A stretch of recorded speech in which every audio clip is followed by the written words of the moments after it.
मुख्यमंत्री तीर्थदर्शन योजनेसाठी अर्ज सुरू। जाणून घ्या संपूर्ण प्रक्रिया। राज्यातील ज्येष्ठ नागरिकांना तीर्थदर्शन यात्रा मोफत उपलब्ध करून देणे हे मुख्यमंत्री तीर्थदर्शन योजनेचे मुख्य उद्दिष्ट असून या योजनेमध्ये महाराष्ट्र राज्य तसेच देशातील प्रमुख तीर्थस्थळांचा समावेश राहील। तीर्थस्थळांची यादी अवलंबप्रमाणे असेल। या योजनेअंतर्गत निर्धारित तीर्थस्थळांपैकी एका तीर्थस्थळाच्या यात्रेसाठी पात्र व्यक्तीला योजनेचा एकवेळ लाभ घेता येणार आहे। तसेच प्रवास खर्चाची कमाल मर्यादा प्रति व्यक्ती ही 30,000 रुपये राहील।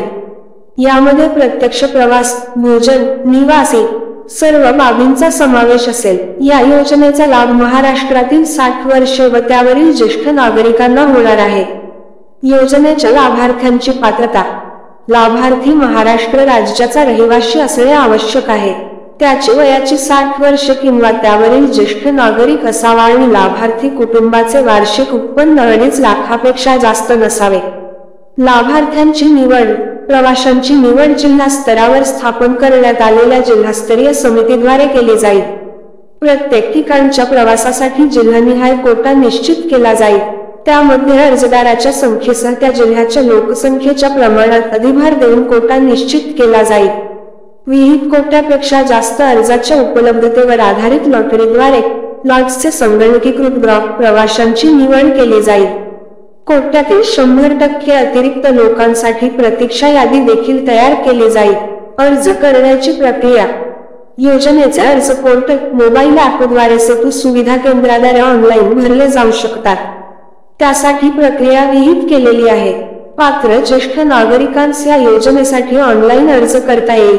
ऑनलाईन अर्ज सादर करता येत नसेल त्यांच्यासाठी अर्ज भरण्याची सुविधा सेतू केंद्रात उपलब्ध करण्यात आली असून अर्ज विनामूल्य भरता येणार आहेत।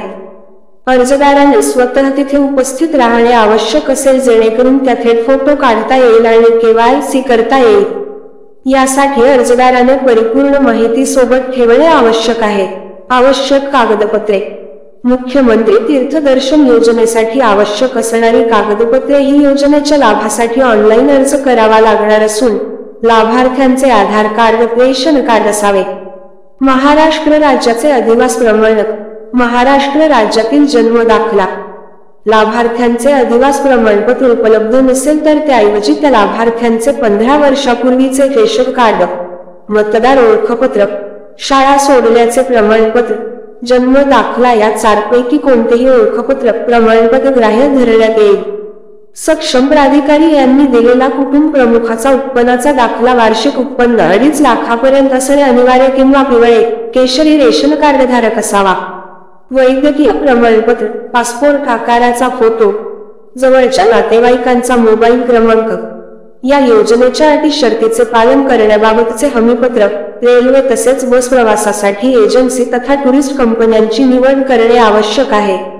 या योजनेअंतर्गत रेल्वे तथा बस प्रवासाचे आयोजन करण्यासाठी अधिकृत टुरिस्ट कंपन्या, रेल्वे प्रवासासाठी IRCTC समकक्ष अधिकृत असलेल्या नोंदणीकृत कंपन्यांची निवड विहित निविदा प्रक्रियेद्वारे करण्यात येईल।